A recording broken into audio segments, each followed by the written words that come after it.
नमस्ते, स्वागत है आप सभी का आज के इस नए वीडियो में। और आज के इस वीडियो में हम लोग LNMU BEd first year 23-25 session Sanskrit pedagogy के प्रश्न पत्र को देखेंगे। तो इससे पहले भी मैंने संस्कृत पेडागोजी के प्रीवियस ईयर क्वेश्चन के ऊपर वीडियो बना रखा है, लिंक आपको डिस्क्रिप्शन बॉक्स में दिया हुआ है। तो जिन्हें भी संस्कृत पेडागोजी के प्रश्न पत्र चाहिए वो इन वीडियोज़ को देख के और अपनी प्रिपरेशन कर सकते हैं, चाहे वो बिहार के किसी भी यूनिवर्सिटी से बीएड कर रहे हों, सबके लिए ये इम्पॉर्टेंट है। ये प्रश्न है एलएनएमयू का, पर सिलेबस सेम रहता है। तो 23-25 सेशन में जो संस्कृत पेडागोजी यानी कि जो मेथड पेपर होता है उसका प्रश्न जो पूछा गया है वो आज के इस वीडियो में हम देखेंगे। तो जैसा कि हम जानते हैं कि ये संस्कृत पेडागोजी जो होता है या फिर कोई भी पेडागोजी कह लें, बीएड फर्स्ट ईयर में जो अपना मेथड पेपर होता है, जो ऑनर्स पेपर हम लोग का रहता है, वही अपना मेथड पेपर बीएड में हो जाता है, जिसको हम लोग पेडागोजी वाला पेपर कहते हैं। तो जिनका भी संस्कृत ऑनर्स होगा उनका पेडागोजी पेपर जो हो जाएगा फर्स्ट ईयर का, वो संस्कृत हो जाएगा। तो इसके पाठ्यक्रम की अगर हम बात करें तो इसके पाठ्यक्रम के अंतर्गत संस्कृत भाषा की विशेषता, संस्कृत भाषा के महत्व और इसकी प्रकृति एवं क्षेत्र से संबंधित प्रश्न पूछे जाते हैं। वैसे तो हम लोग इसके पाठ्यक्रम के ऊपर किसी और वीडियो में डिटेल में बात करेंगे, पर अगर एक ओवरऑल देखा जाए तो संस्कृत का जो पाठ्यक्रम है पेडागोजी का, उसके अंतर्गत हम सबको सबसे पहला टॉपिक जो पढ़ना होता है वो यही कि संस्कृत भाषा की विशेषता क्या है, इसके महत्व क्या हैं, संस्कृत भाषा की प्रकृति के बारे में बताइए, क्षेत्र के बारे में, और उसके बाद संस्कृत शिक्षण में क्या क्या कठिनाइयाँ आती हैं, क्या क्या समस्याएं हैं, इससे संबंधित प्रश्न पूछे जाते हैं। उसके बाद संस्कृत शिक्षण के सिद्धांत क्या क्या हैं, इनसे संबंधित प्रश्न पूछे जाते हैं। उसके बाद अगर हम देखें तो संस्कृत में आप पाठ योजना कैसे तैयार करेंगे, उसके बारे में प्रश्न पूछा जाता है। और संस्कृत जब आप पढ़ाएंगे बच्चे को तो कक्षा में संप्रेषण का माध्यम कैसा होगा, संप्रेषण कैसे करेंगे, इसके बारे में प्रश्न पूछा जाता है। उसके बाद माध्यमिक स्तर पर जो संस्कृत का पाठ्यक्रम है वो कैसा है और उसमें अगर आपको कुछ सुधार करना है तो आप कैसे कर सकते हैं। उसके बाद जो संस्कृत का पाठ्यक्रम है उसके उद्देश्य क्या हैं, तो पाठ्यक्रम से संबंधित प्रश्न रहता है। उसके बाद अगर हम अगला टॉपिक इसमें देखें तो संस्कृत शिक्षण की विधियों से रिलेटेड प्रश्न पूछे जाते हैं कि आप संस्कृत पढ़ाने के लिए कौन कौन सी विधियों का इस्तेमाल करेंगे। इसमें बहुत सारी विधियाँ आती हैं, परंपरागत विधियाँ, नवीन विधियाँ, तो अलग अलग करके प्रश्न पूछे जाते हैं। और सबसे लास्ट टॉपिक अगर देखा जाए तो मूल्यांकन पद्धति से प्रश्न पूछा जाता है कि संस्कृत शिक्षण में मूल्यांकन पद्धति में क्या क्या समस्याएं हैं, आप मूल्यांकन कैसे करेंगे, ठीक है। बच्चों को जो है उपचारात्मक शिक्षण कैसे करेंगे, फिर उसका निदान आप कैसे करेंगे, तो इन सब से रिलेटेड प्रश्न संस्कृत भाषा में पूछे जाते हैं।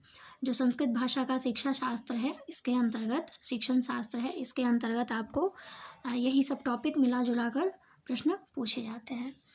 तो 23-25 सेशन का संस्कृत पेडागोजी का पेपर जो है ये आप देख सकते हैं। इसमें सबसे पहले ये जानिए कि ये जो संस्कृत पेडागोजी है या फिर कोई भी पेडागोजी कह लें, वो 50 मार्क्स का होता है, ठीक है। बीएड फर्स्ट ईयर में वो 50 मार्क्स का होता है। 50 मार्क्स में 10 मार्क्स का जो प्रैक्टिकल होता है, जिसको हम लोग असाइनमेंट बना के कॉलेज में जमा करते हैं, वो 10 मार्क्स का होता है और 40 मार्क्स का थ्योरी पेपर होता है। तो ये जो संस्कृत पेडागोजी है ये कितना मार्क्स का हो गया, 40 मार्क्स का, और 10 मार्क्स जो है वो प्रैक्टिकल था। अब इसमें हमें ये देखना है कि इसके अंतर्गत 4 यूनिट हैं, ठीक है। और आपको कैसे बनाना है कि इन चारों यूनिट में से आपको एक एक प्रश्न का उत्तर देना है, ठीक। यहाँ पे लिखा हुआ है कि प्रत्येक इकाई से कम एक एक प्रश्न का चयन करते हुए कुल 5 प्रश्न के उत्तर दें। तो 4 यूनिट आपको दिया रहेगा, जैसे आप देखिए यहाँ पे 4 इकाई दिया हुआ है। तो इन चारों इकाई से आपको एक एक प्रश्न बनाना है और फिर एक प्रश्न जो बचेगा वो आपको किसी भी यूनिट से बना लेना है, ठीक है। 5 प्रश्न आपको यहाँ से बनाने हैं और ये प्रत्येक प्रश्न जो होगा वो 8 अंक का होगा। तो टोटल यहाँ पे 40 मार्क्स के प्रश्न रहते हैं। अब इकाई 1 के अंतर्गत प्रश्न पूछा गया है कि संस्कृत पाठ्य पुस्तक का समीक्षात्मक वर्णन करिए, संस्कृत शिक्षण की विशेषता बताइए, संस्कृत शिक्षण करते समय आपको किन किन समस्याओं का सामना करना पड़ता है, वर्णन करिए। तो इकाई 1 में इतना 3 प्रश्न हैं और इन तीनों में से आपको एक प्रश्न बनाना ही है। और उसके बाद इकाई 2 में पूछा जा रहा है कि संस्कृत शिक्षण में प्रयोग होने वाले आगमन एवं निगमन विधियों का चर्चा उदाहरण सहित करिए। तो बहुत ही इम्पोर्टेंट प्रश्न है ये। उसके बाद अगला प्रश्न इसमें है सहयोगात्मक अधिगम से आप क्या समझते हैं, इसके महत्व पर प्रकाश डालिए। तो ये हो गया आपका इकाई 2, इसमें से आपको एक प्रश्न बनाना ही था। उसके बाद इकाई 3 में पूछा जा रहा है कि संस्कृत शिक्षण के मूल्यांकन में आने वाली चुनौतियों का वर्णन करिए। और फिर प्रश्न 7 है, संस्कृत शिक्षण को कक्षा कक्ष में प्रभावी बनाने के लिए पाठ योजना बनाइए। और जो चौथा यूनिट है उसमें पूछा जा रहा है कि संस्कृत शिक्षण की आवश्यकता क्यों है, इसके महत्व पर प्रकाश डालें। और अगला प्रश्न है, निर्माणात्मक उपागम से आप क्या समझते हैं, संस्कृत शिक्षण में इसकी आवश्यकता एवं महत्व को बताइए।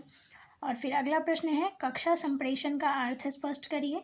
कक्षा कक्ष में संस्कृत को प्रभावी बनाने के लिए शब्दावली प्रणाली, लेखन प्रणाली की विशेषताओं का वर्णन करें।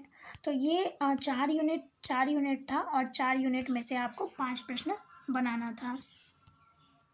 तो चाहे आप किसी भी यूनिवर्सिटी से बीएड कर रहे हैं, संस्कृत पेडागोजी के लिए ये प्रश्न आपके लिए उपयोगी होगा, क्योंकि पेडागोजी का सिलेबस सेम है।